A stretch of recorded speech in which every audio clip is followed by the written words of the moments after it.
Martinho Lutero, o grande reformador, 1483-1546. No cárcere, sentenciado pelo Papa a ser queimado vivo, João Hus disse: podem matar o ganso. Em alemão, sua língua natal, Hus, é ganso. Mas daqui a 100 anos, Deus suscitará um cisne que não poderão queimar. Enquanto caía a neve e o vento frio uivava como fera em redor da casa, nascia esse cisne em Eisleben, Alemanha. No dia seguinte, o recém-nascido era batizado na igreja de São Pedro e São Paulo. Como era dia de São Martinho, recebeu o nome de Martinho Lutero. 102 anos depois de João Hus expirar na fogueira, o cisne afixou na porta da igreja em Wittenberg as suas 95 teses contra as indulgências, ato que gerou a grande reforma. João Hus enganara-se em apenas 2 anos na sua predição. Para dar o valor devido à obra de Martinho Lutero, é necessário conhecer algo das trevas e confusão dos tempos em que nasceu. Calcula-se que, pelo menos, 1 milhão de albigenses foram mortos na França, a fim de cumprir a ordem do Papa de que esses hereges fossem cruelmente exterminados. Wycliffe, a estrela da alva da Reforma, traduzira a Bíblia para a língua inglesa. João Hus, discípulo de Wycliffe, morrera na fogueira, na Boêmia, suplicando ao Senhor que perdoasse os seus perseguidores. Jerônimo de Praga, companheiro de Hus, e também erudito, sofrera o mesmo suplício, cantando hinos nas chamas até o último suspiro. João Essália, notável pregador de Erfurt, fora preso por ensinar que a salvação é pela graça. Seu frágil corpo fora metido entre ferros, onde morreu 4 anos antes do nascimento de Lutero. Na Itália, 15 anos depois de Lutero nascer, Savonarola, homem dedicado a Deus e fiel pregador da palavra, foi enforcado e seu corpo reduzido a cinzas, por ordem da Igreja Romana. Em tempos assim, nasceu Martinho Lutero. Como muitos dos mais célebres entre os homens, era de família pobre. Dizia ele: sou filho de camponeses. Meu pai, meu avô e meu bisavô eram verdadeiros camponeses. A isso acrescentava: há tanta razão para vangloriarmos-nos de nossa ascendência quanto há para o diabo se orgulhar da sua linhagem angélica. Para vestir, alimentar e educar seus 7 filhos, os pais de Martinho esforçavam-se incansavelmente. O pai trabalhava nas minas de cobre, a mãe, além do serviço doméstico, trazia lenha às costas da floresta. Os pais não somente se interessavam pelo desenvolvimento físico e intelectual dos filhos, mas também pelo espiritual. Quando Martinho chegou à idade de compreender, seu pai ensinou-o a ajoelhar-se ao lado da sua cama à noite e rogava a Deus que fizesse o menino lembrar-se do nome de seu Criador. Eclesiastes, capítulo 12, versículo 1. Sua mãe era sincera e devota. Ensinou seus filhos a considerar todos os monges como homens santos e a sentir todas as transgressões dos regulamentos da Igreja como transgressões das leis de Deus. Martinho aprendeu a recitar os 10 mandamentos e a oração do Pai Nosso, a respeitar a Santa Sé na distante e sagrada Roma e a olhar, tremendo, para qualquer osso ou fragmento de roupa que tivesse pertencido a algum santo. A base da sua religião formava-se mais em que Deus é um juiz vingativo do que um amigo de crianças. Mateus, capítulo 19, versículos 13 ao 15. Quando já adulto, Lutero escreveu: estremecia e tornava-me pálido ao ouvir alguém mencionar o nome de Cristo, porque fui ensinado a considerá-lo como um juiz encolerizado. Fomos ensinados que devíamos, nós mesmos, fazer propiciação por nossos pecados, que não podemos fazer compensação suficiente por nossa culpa, que é necessário recorrer aos santos dos céus e clamar a Maria para desviar de nós a ira de Cristo. O pai de Martinho, satisfeitíssimo pelos trabalhos escolares do filho, na vila onde morava, mandou-o aos 13 anos para a escola franciscana na cidade de Magdeburgo. O moço apresentava-se frequentemente no confessionário, onde o padre lhe impunha penitências e o obrigava a praticar boas obras para obter a absolvição. Esforçava-se incessantemente para adquirir o favor de Deus pela piedade, desejo esse que o levou mais tarde à vida em convento. Para conseguir a sua subsistência em Magdeburgo, Martinho era obrigado a esmolar pelas ruas, cantando canções de porta em porta. Seus pais, achando que em Eisenach passaria melhor, mandaram-no estudar nessa cidade, onde moravam parentes de sua mãe. Esses parentes, porém, não auxiliaram, e o moço continuou a mendigar o pão. Quando estava a ponto de abandonar os estudos e começar a trabalhar com as mãos, certa senhora de recursos, Dona Úrsula Cota, atraída por suas orações na igreja e comovida pela humilde maneira de receber quaisquer restos de comida nas portas das casas, acolheu-o entre a família. Pela primeira vez, Lutero experimentara fartura. Mais tarde, ele referiu-se a Eisenach como a cidade bem amada. Quando Lutero se tornou famoso, recebeu em sua casa, em Wittenberg, um dos filhos da família Cota, que cursava naquela cidade. Domiciliado na casa da sua extremosa mãe adotiva, Dona Úrsula, Martinho desenvolveu-se rapidamente, recebendo uma sólida educação. Seu mestre, João Trebúnius, era homem culto e de métodos esmerados. Não maltratava os alunos como os demais mestres. Conta-se que, ao encontrar os moços da sua escola, cumprimentava-os tirando o chapéu, porque ninguém sabia quais seriam dentre eles os doutores, regentes, chanceleres e reis.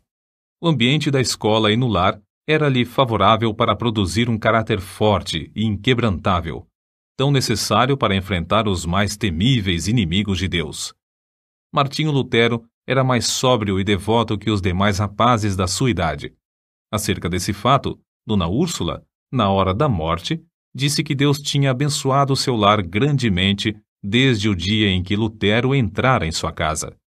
Logo depois, os pais de Martinho alcançaram certa abastança.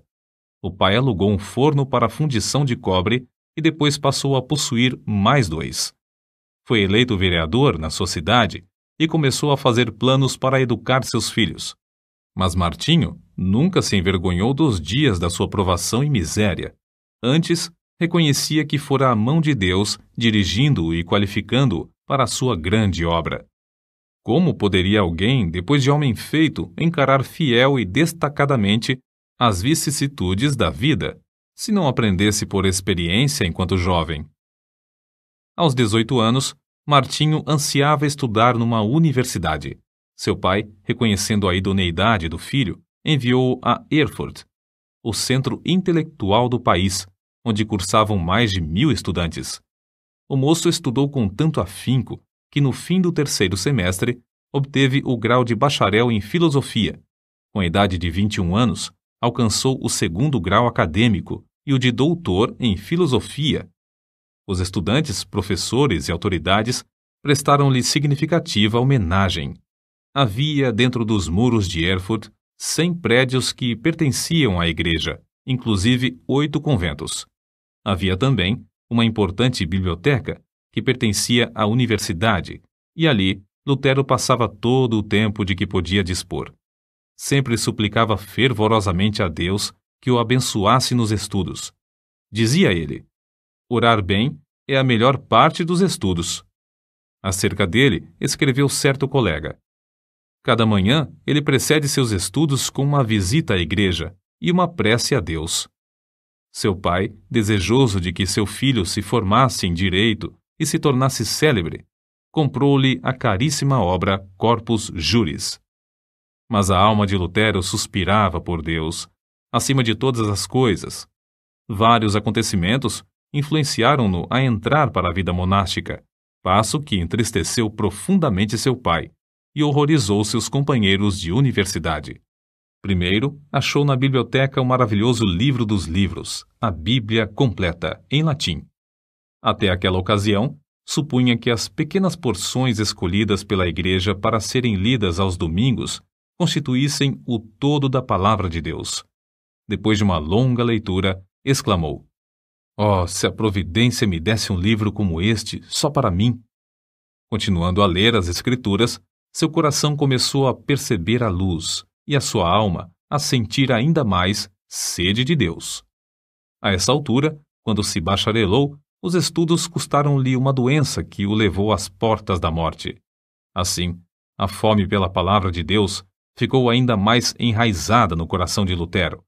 Algum tempo depois da sua enfermidade, em viagem para visitar a família, sofreu um golpe de espada e 2 vezes quase morreu antes que um cirurgião pudesse tratar-lhe a ferida. Para Lutero, a salvação da sua alma ultrapassava qualquer outro anelo.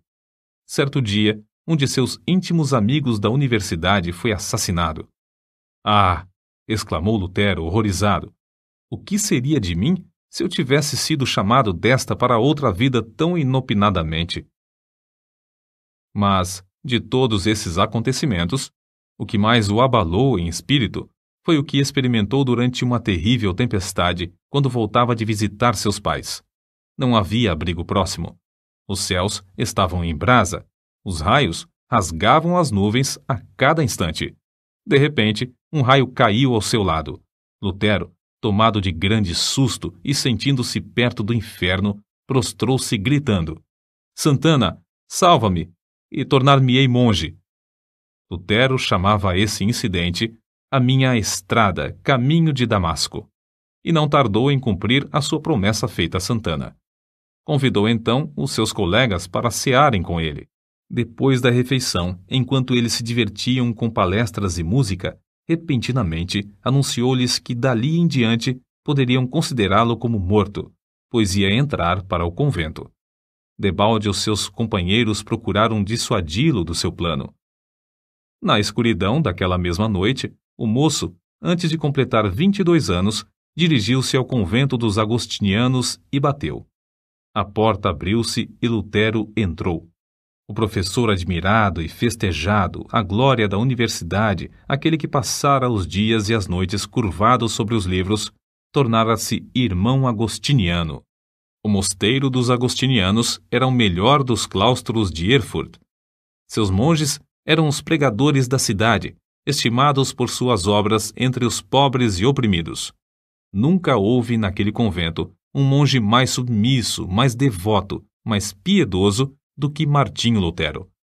Submetia-se aos serviços mais humildes, como de porteiro, coveiro, varredor da igreja e das celas dos monges. Não recusava mendigar o pão cotidiano para o convento nas ruas de Erfurt. Durante o ano de noviciado, antes de Lutero ser feito monge, seus amigos fizeram tudo para dissuadi-lo de confirmar esse passo.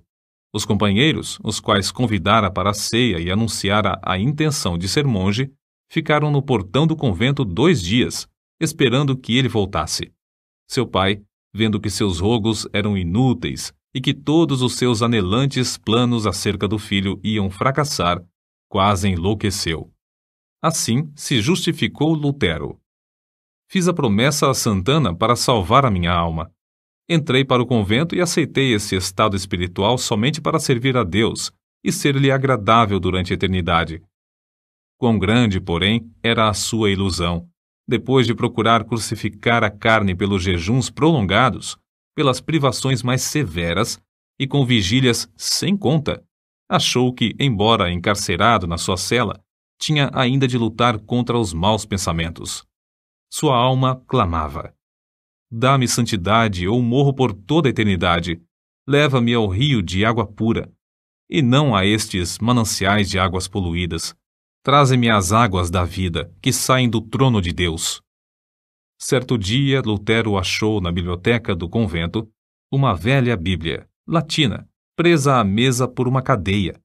Achara, enfim, um tesouro infinitamente maior que todos os tesouros literários do convento. Ficou tão embevecido que, durante semanas inteiras, deixou de repetir as orações diurnas da ordem. Então, despertado pelas vozes da sua consciência, arrependeu-se de seu desleixo. Era tanto o remorso que não podia dormir. Apressou-se a reparar o seu erro. Fê-lo com tanto anseio que não se lembrava de alimentar-se.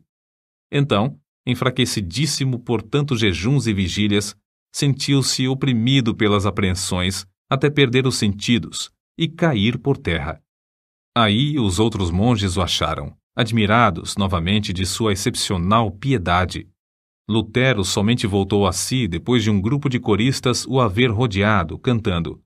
A suave harmonia penetrou-lhe o coração e despertou o seu espírito. Ainda assim, lhe faltava a paz perpétua para a alma. Ainda não havia ouvido cantar o coro celestial. Glória a Deus nas alturas, paz na terra, boa vontade para com os homens. Nessa altura, o vigário-geral da ordem agostiniana, Staupitz, visitou o convento. Era homem de grande discernimento e devoção enraizada.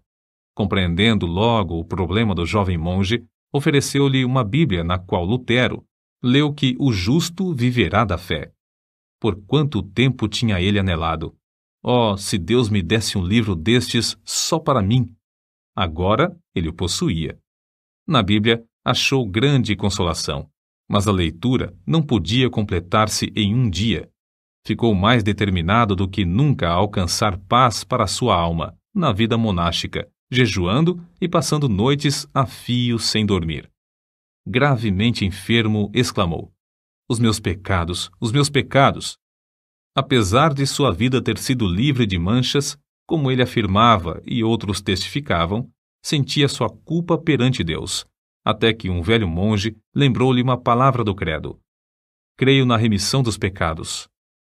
Viu então que Deus não somente perdoara os pecados de Daniel e de Simão Pedro, mas também os seus. Pouco tempo depois desses acontecimentos, Lutero foi ordenado padre. A primeira missa que celebrou foi um grande evento. O pai, irreconciliável desde o dia em que o filho abandonara os estudos de advocacia, assistiu à primeira missa de Lutero, vindo a cavalo de Mansfield, com uma boa oferta para o convento, acompanhado de 25 amigos. Depois de completar 25 anos de idade, Lutero foi nomeado para a cadeira de filosofia em Wittenberg, para onde se mudou a fim de viver no convento da sua ordem. Sua alma, porém, anelava pela palavra de Deus e pelo conhecimento de Cristo. No meio das ocupações do professorado, dedicou-se ao estudo das Escrituras e, no primeiro ano, conquistou o grau de bacalaureus ad Bíblia.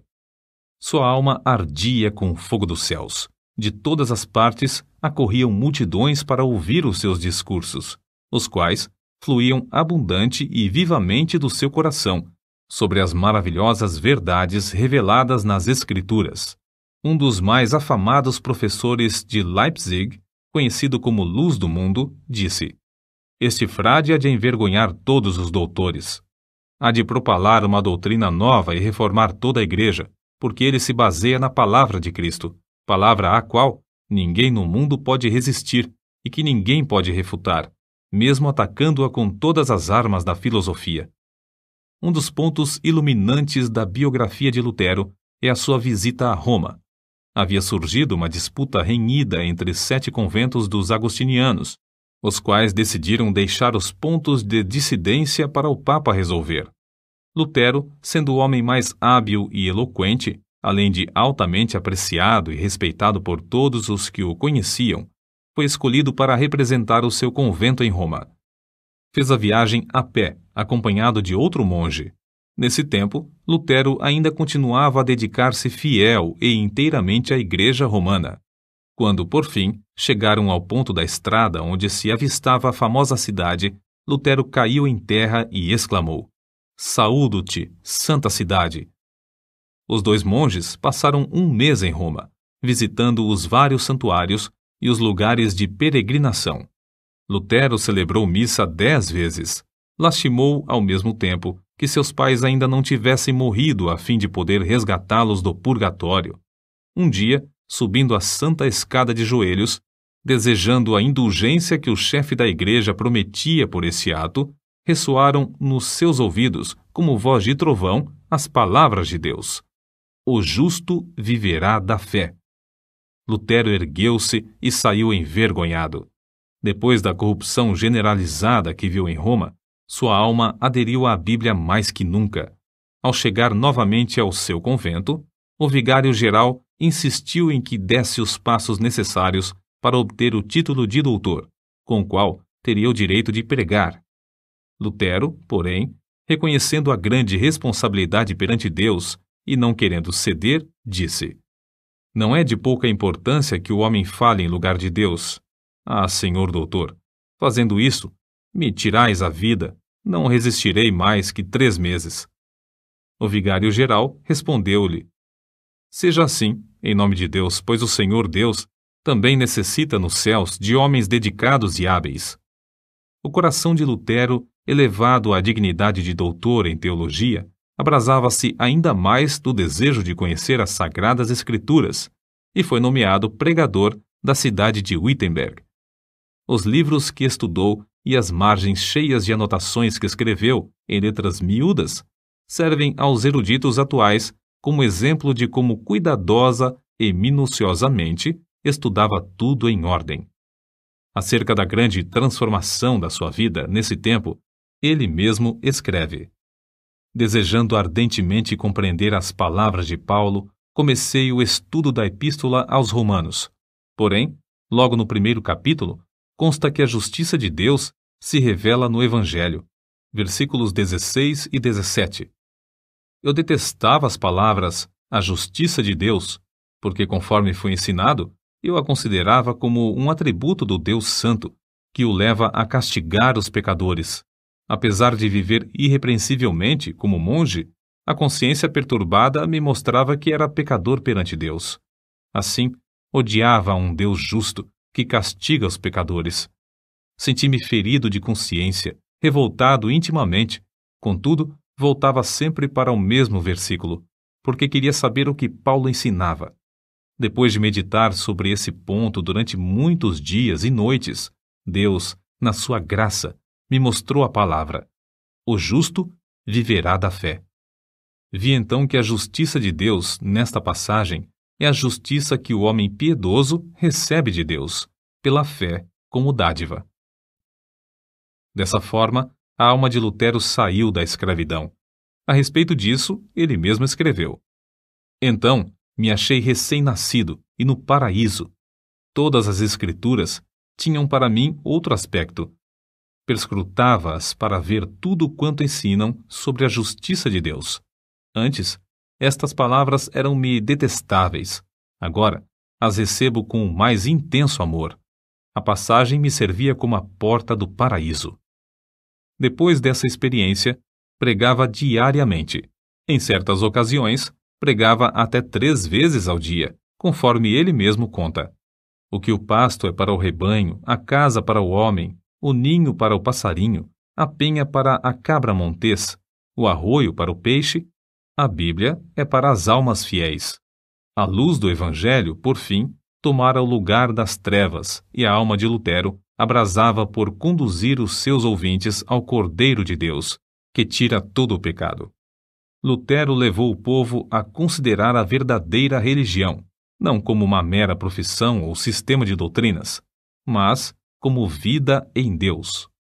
A oração não era mais um exercício sem sentido, mas o contato do coração com Deus, que cuida de nós com amor indizível. Nos seus sermões, Deus revelou o seu próprio coração a milhares de ouvintes por meio do coração de Lutero. Convidado a pregar durante uma convenção dos agostinianos, não deu uma mensagem doutrinal de sabedoria humana, como se esperava, mas fez um discurso ardente contra a língua maldizente dos monges. Os agostinianos, levados pela mensagem, elegeram-no diretor sobre 11 conventos. Lutero não somente pregava a virtude, mas praticava-a, amando verdadeiramente o próximo. Nesse tempo, a peste vinda do Oriente visitou Wittenberg. Calcula-se que a 1/4 do povo da Europa, inclusive a metade da população alemã, foi ceifada pela morte. Quando professores e estudantes fugiram da cidade, instaram que Lutero fugisse também. Porém, ele respondeu: para onde hei de fugir? O meu lugar é aqui. O dever não me permite ausentar-me do meu posto até que aquele que me mandou para aqui me chame. Não que eu deixe de temer a morte, mas espero que o Senhor me dê ânimo. Assim, ele ministrava à alma e ao corpo do próximo durante esse tempo de aflição e angústia. A fama do jovem monge espalhou-se até longe. Entretanto, sem o perceber, enquanto trabalhava incansavelmente para a igreja, já havia deixado o rumo liberal que ela seguia em doutrina e prática.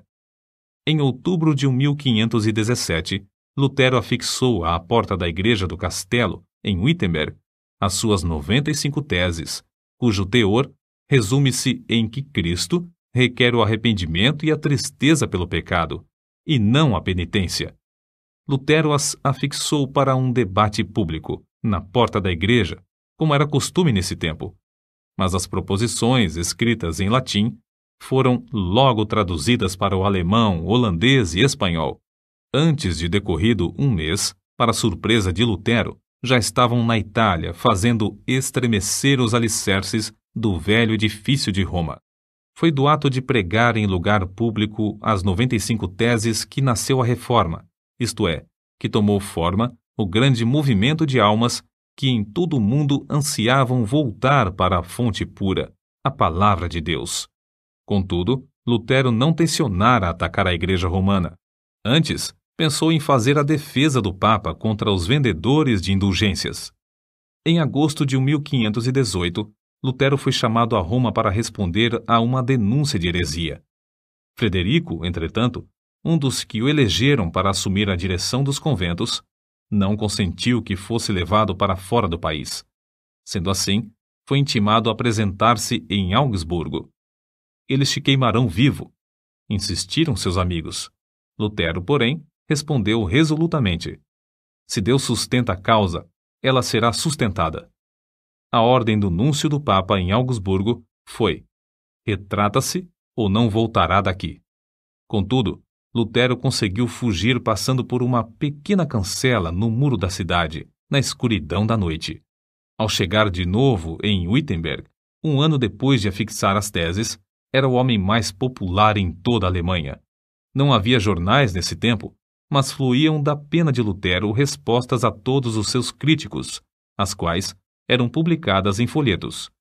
O que escreveu dessa forma, hoje seriam 100 volumes.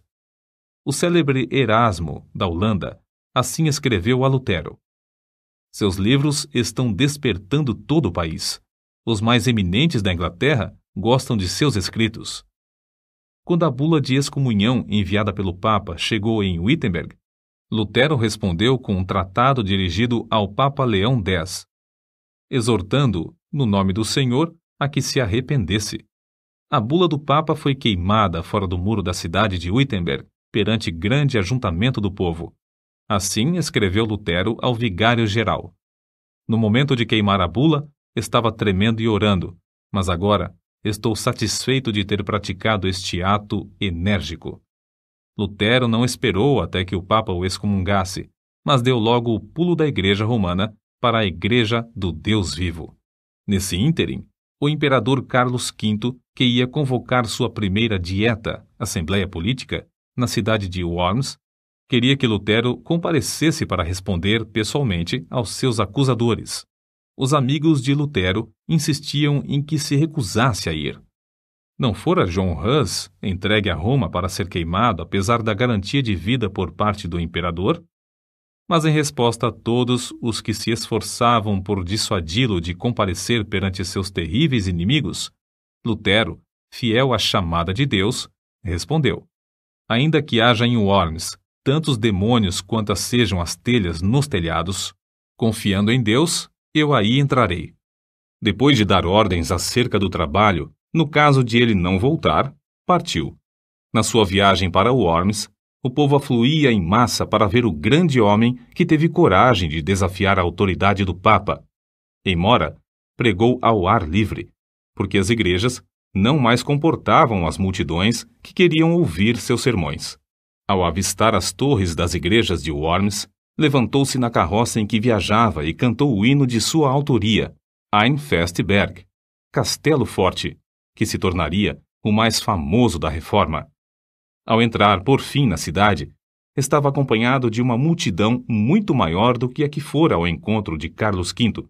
No dia seguinte, foi levado perante o imperador, ao lado do qual se achavam o delegado do Papa, 6 eleitores do Império, 25 duques, 8 margraves, 30 cardeais e bispos, 7 embaixadores, os deputados de 10 cidades e grande número de príncipes, condes e barões.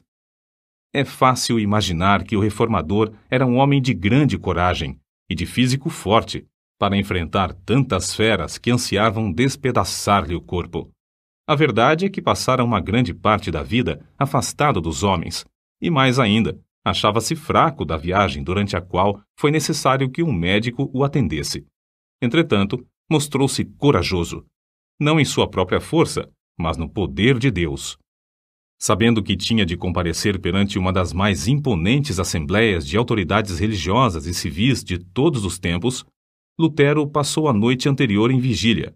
Prostrado com o rosto em terra, lutou com Deus, chorando e suplicando. Um dos seus amigos ouviu-o orar assim: Ó Deus Todo-Poderoso, a carne é fraca, o diabo é forte. Ah, Deus, meu Deus, que perto de mim estejas contra a razão e a sabedoria do mundo. Falo, pois somente tu podes fazer. Não é a minha causa, mas sim a tua. Que tenho eu com os grandes da terra? É a tua causa, Senhor, a tua justa e eterna causa. Salva-me, ó Deus fiel, somente em ti confio. Ó Deus, meu Deus, vem, estou pronto a dar como um cordeiro a minha vida. O mundo não conseguirá prender a minha consciência, ainda que esteja cheio de demônios. E se o meu corpo tem de ser destruído, a minha alma te pertence e estará contigo eternamente. Conta-se que, no dia seguinte, na ocasião de Lutero transpor a porta para comparecer perante a Dieta, o veterano general Freudesburgo colocou a mão no ombro do reformador e disse-lhe: Pequeno monge, vais a um encontro diferente, que eu ou qualquer outro capitão jamais experimentamos, mesmo nas nossas conquistas mais ensanguentadas. Contudo, se a causa é justa e sabes que o é, avança no nome de Deus, e não temas nada. Deus não te abandonará. O grande general não sabia que Martinho Lutero vencera a batalha em oração e que entrava somente para declarar-lhes que a havia vencido de maiores inimigos. Quando o núncio do Papa exigiu de Lutero, perante a augusta Assembleia, que se retratasse, ele respondeu: Se não me refutardes pelo testemunho das Escrituras ou por argumentos, uma vez que não creio somente nos papas e nos concílios, por ser evidente que já muitas vezes se enganaram e se contradisseram uns aos outros, a minha consciência tem de ficar submissa à palavra de Deus. Não posso retratar-me, nem me retratarei de qualquer coisa, pois não é justo nem seguro agir contra a consciência. Deus me ajude. Amém. De volta ao seu aposento, Lutero levantou as mãos ao céu e exclamou com o rosto todo iluminado: Está cumprido, está cumprido. Se eu tivesse 1000 cabeças, preferiria que todas fossem decepadas antes de me retratar. A cidade de Worms, ao receber as notícias da ousada resposta de Lutero ao núncio do Papa, alvoroçou-se. As palavras do reformador foram publicadas e espalhadas entre o povo, que afluiu para honrá-lo. Apesar de os papistas não conseguirem influenciar o imperador a violar o salvo-conduto, para que pudessem queimar numa fogueira o assim chamado herege, Lutero teve de enfrentar outro grave problema. O edito de excomunhão entraria imediatamente em vigor, e Lutero, por causa dessa penalidade, era considerado criminoso. Ao findar o prazo do seu salvo-conduto, devia ser entregue ao imperador. Todos os seus livros deviam ser apreendidos e queimados, e o ato de ajudá-lo, de qualquer maneira, era também considerado crime capital. Mas para Deus é fácil cuidar dos seus filhos. Lutero, regressando a Wittenberg, foi repentinamente rodeado num bosque por um bando de cavaleiros mascarados, que depois de despedirem as pessoas que o acompanhavam, conduziram-no alta noite ao castelo de Wartburgo, perto de Eisenach. Isto foi um estratagema do príncipe da Saxônia para salvar Lutero dos inimigos que planejavam assassiná-lo antes de chegar à casa. No castelo, Lutero passou muitos meses disfarçado. Usou o nome de Cavaleiro Jorge e foi tido como morto. Fiéis servos de Deus oravam dia e noite pelo reformador. As palavras do pintor Alberto Dürer exprimem o sentimento do povo. Ó Deus, se Lutero fosse morto, quem agora nos exporia o Evangelho? Contudo, no seu retiro, livre dos inimigos, foi-lhe concedida a liberdade de escrever, E o mundo logo soube, pela grande quantidade de literatura produzida, que a obra saía de sua pena e que, de fato, Lutero vivia. O reformador conhecia bem o hebraico e o grego, e em 3 meses tinha vertido todo o Novo Testamento para o alemão. Em poucos meses mais, a obra estava impressa e nas mãos do povo. 100.000 exemplares foram vendidos em 40 anos, além das 52 edições impressas em outras cidades. Era circulação imensa para aquele tempo, mas Lutero não aceitou 1 centavo de direitos. A maior obra de toda a sua vida, sem dúvida, fora a de dar ao povo alemão a Bíblia na sua própria língua, depois de seu retorno a Wittenberg. Já existiam outras traduções, mas escritas numa forma de alemão latinizado que o povo não compreendia. A língua alemã, desse tempo, era um agregado de dialetos, mas Lutero, ao traduzir a Bíblia, deu ao povo a língua que serviu depois a homens como Goethe e Schiller, na elaboração de suas próprias obras. O êxito de Lutero em traduzir as Sagradas Escrituras para o uso das mais humildes verifica-se no fato de que, depois de 4 séculos, sua tradução permanece como a principal. Outra coisa que contribuiu para o êxito da tradução de Lutero é que ele era erudito em hebraico e grego e traduziu direto das línguas originais. Contudo, o valor da sua obra não se baseia tão somente em seus indiscutíveis dotes literários. O que lhe conferiu realidade foi que o reformador conhecia a Bíblia, como ninguém podia conhecê-la, sem primeiro sentir a angústia eterna e achar nas Escrituras a verdadeira e profunda consolação. Lutero conhecia intimamente e amava com sinceridade o autor do livro. O resultado foi que o seu coração abrasou-se com o fogo e poder do Espírito Santo. Foi esse o segredo de ele traduzir tudo para o alemão em tão pouco tempo. Como todos sabem, a fortaleza de Lutero e da Reforma foi a Bíblia. Escreveu de Wartburgo para o seu povo em Wittenberg. Jamais em todo o mundo se escreveu um livro mais fácil de compreender do que a Bíblia. Comparada aos outros livros, é como o sol em contraste com todas as demais luzes. Não vos deixeis levar a abandoná-la sob qualquer pretexto da parte deles. Se vos afastardes dela por um momento, tudo estará perdido. Podem levar-vos para onde quer que desejem. Se permanecerdes com as Escrituras, sereis vitoriosos.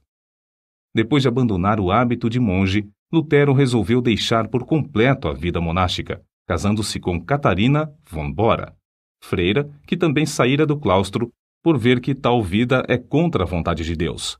O vulto de Lutero sentado ao lume, com a esposa e 6 filhos que amava ternamente, inspira os homens mais que o grande herói ao apresentar-se perante o legado em Augsburgo.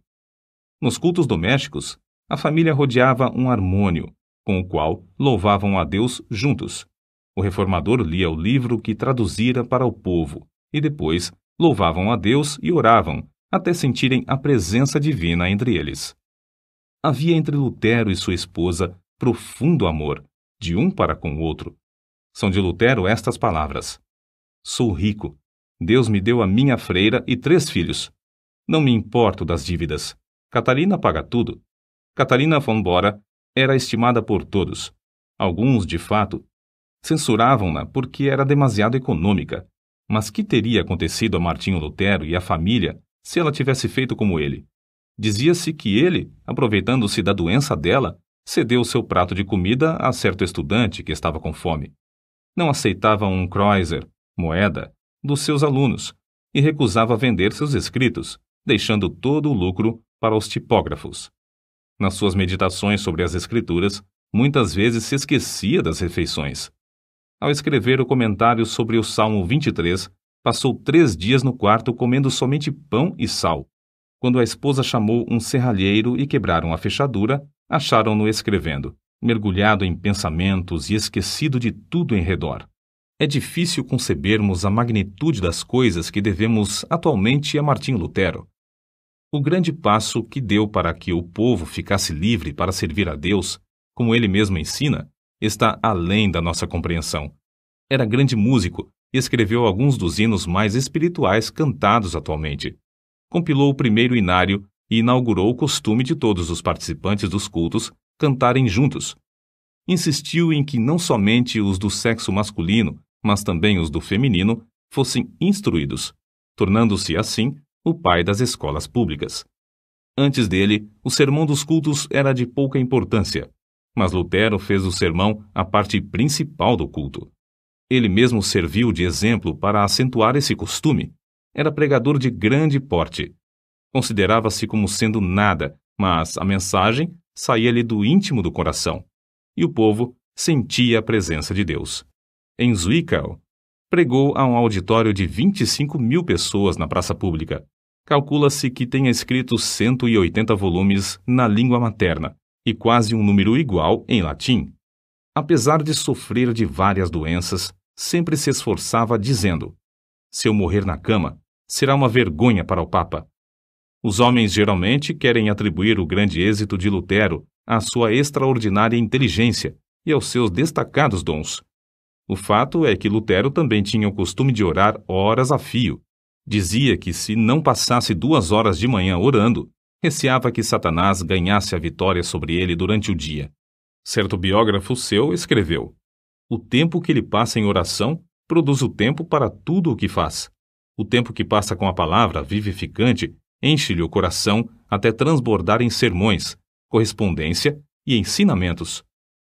Sua esposa contou que as orações de Lutero eram, às vezes, como os pedidos insistentes do seu filhinho Hanschen, confiando na bondade de seu pai. Outras vezes, eram como a luta de um gigante na angústia do combate. Sawyer, autor da História da Igreja Cristã, volume 3, página 406, atesta: Martinho Lutero profetizava, evangelizava, falava línguas e interpretava, revestido de todos os dons do Espírito.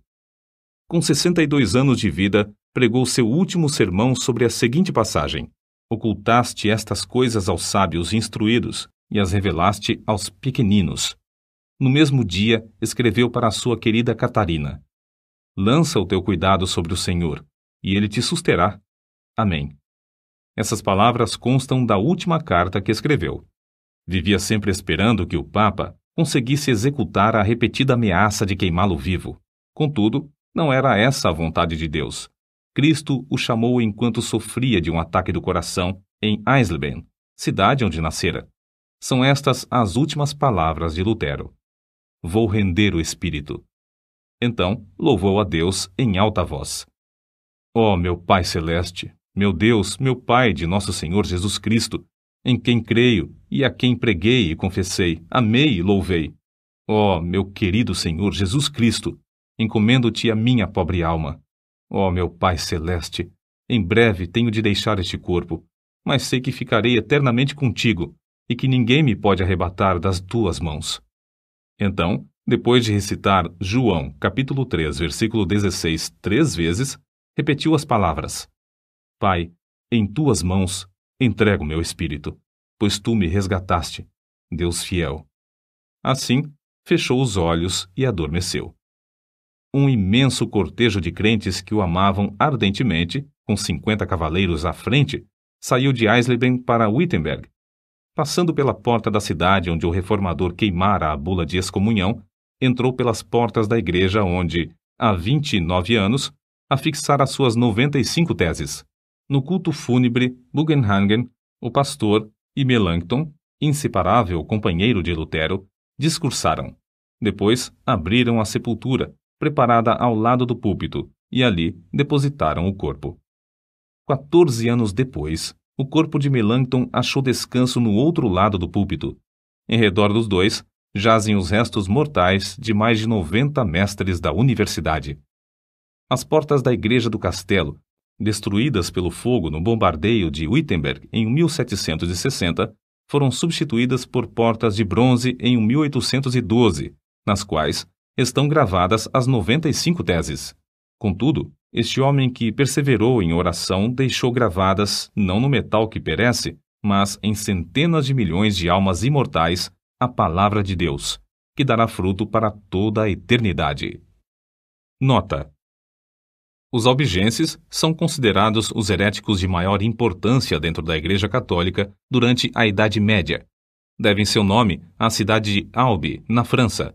O Papa Inocêncio III lançou a Cruzada Albigense, 1209 ao 1229, que reprimiu seus seguidores de forma brutal. Só pequenos grupos sobreviveram e, mesmo assim, logo foram perseguidos pela Inquisição, até fins do século XIV.